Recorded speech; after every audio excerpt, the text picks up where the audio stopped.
يلا بينا نعمل ميك اب بسرعة وعايزة أتكلم معاكِ في موضوع مهم جدًا، وهو الرجالة البخيلة.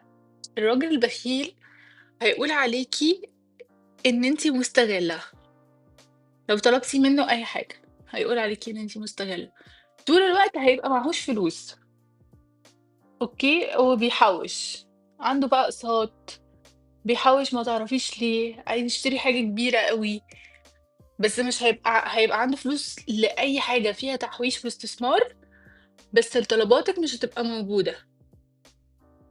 في بقى الراجل البخيل الأناني، دي باسميها فئة الرجالة البُخلا الأنانية، دي رجالة هتلاقيها بتصرف على نفسها كويس جدًا، بتشتري لنفسها كل حاجة حلوة في الدنيا، وبتيجي عندِك أنتِ وعايزاكِ تاخدي أقل حاجة، أقل منهم فاهمين؟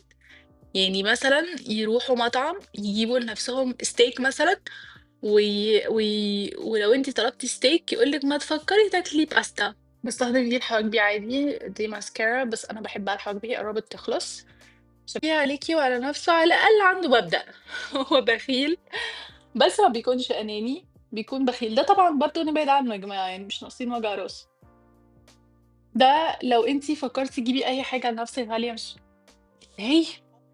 إزاي بتجيبي كذا!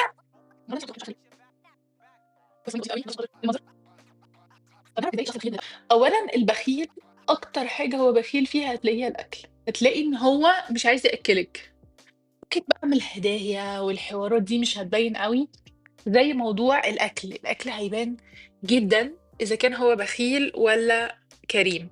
الراجل الكريم هتقعدي معاه في مطعم أو كده هيبقى عايز يطلب كل حاجة موجودة في المطعم عشانِك، عايزِك تجرّبي كل حاجة، الأكل بالنسبة له كرم الضيافة كده، مضياف. الراجل الكريم هيبقى مضياف أوي، هيبقى عايز يجيب لِك الدنيا وما فيها وأنتِ قاعدة معاه. شايفة إن الراجل مش لازم يكون غني، على قد ما لازم يكون كريم.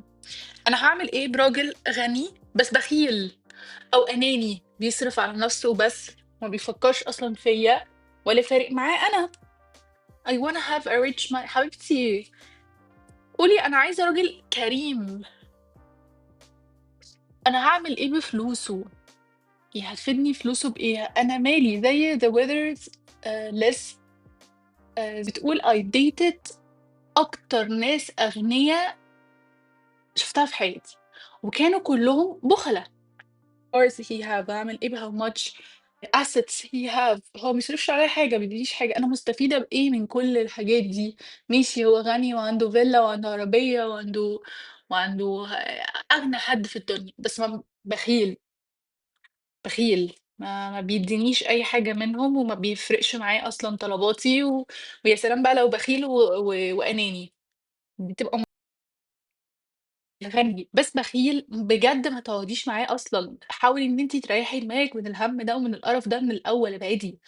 لو راجل آمم، لو راجل بخيل وأناني ده مصيبة، لو راجل بخيل ده كارثة، وأنا شايفة إن البُخل نسبي أكتر حاجة، يعني أنتِ ممكن يكون بالنسبة لحد تاني ده راجل بخيل، بالنسبة لِك أنتِ ده كويس، ماشي، لو هو بخيل بالنسبة لِك ابعدي، لو أنتِ شايفة إن ده العادي خلّيكِ، ومش باقول إن هو لازم يكون أكرم الأكرمين أو يعمل حاجات فوق طاقته بزيادة، لأ، هو ممكن يكون بيعمل الحاجات العادية بيعمل أقصى حاجة يقدر يعملها، محترم، لإن أنا هاعمل معاه برضه نفس الحاجات اللي هو بيعملها معايا.